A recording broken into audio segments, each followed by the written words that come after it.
Welcome everyone to another episode of Glitches from the Grave.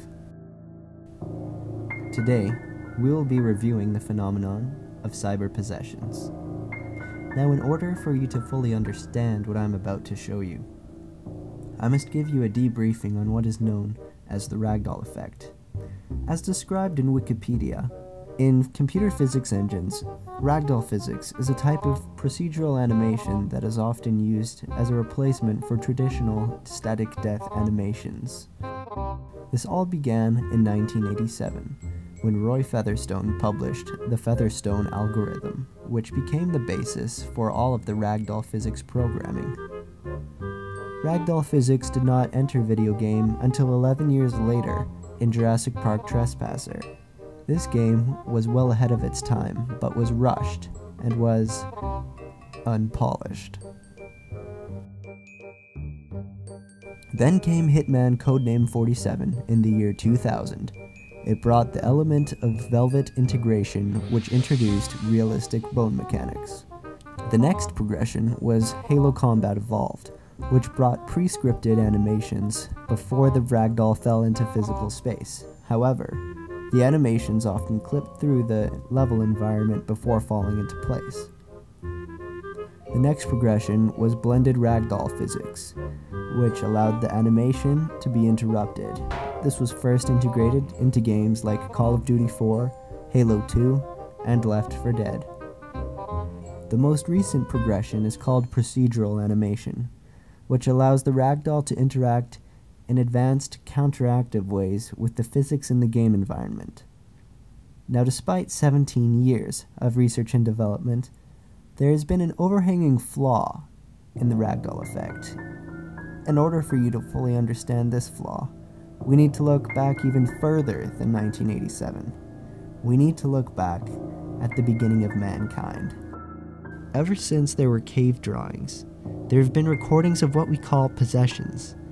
As defined by Wikipedia, spirit possessions is a term for the belief that anima, demons, extraterrestrials, gods, or spirits can take control of a human body. Well, I can tell you the basic signs of possession include a distant look in the victim's eyes as if they are no longer there. There are usually violent thrashings and aggression towards human being, a basic fear of human contact. During and after these thrashings, the person seems to be totally oblivious towards pain. Often these thrashings deform or contort the basic human figure. It can extend further into the realm of defying physics. There have even been reports of levitation in extreme cases.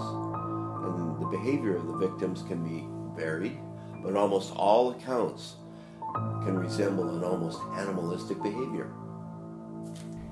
Now that you have a proper understanding of what a possession is, please allow me to introduce to you the flaw that has been plaguing the ragdoll effect for years: the ragdoll spasm.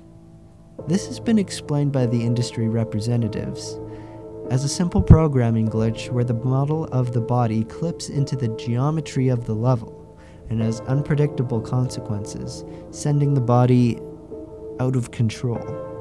Let's look at another possible explanation for this. What did Professor Willingdon say possession symptoms were? Well, I can tell you the basic signs of possession include a distant look in the victim's eyes as if they are no longer there. There are usually violent thrashings and aggression towards human being.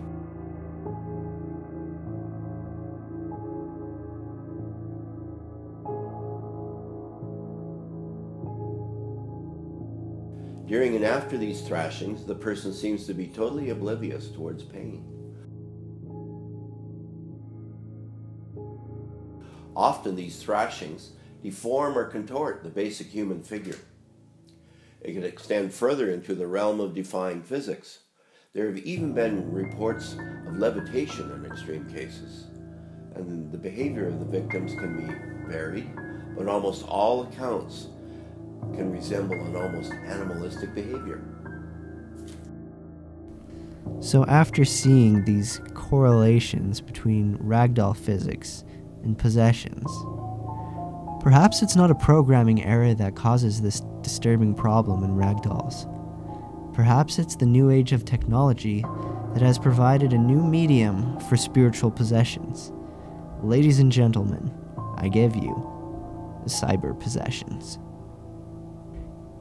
Is this theory too far-fetched, or have you had similar encounters yourself? Share or tweet your stories at #cyberpossessions.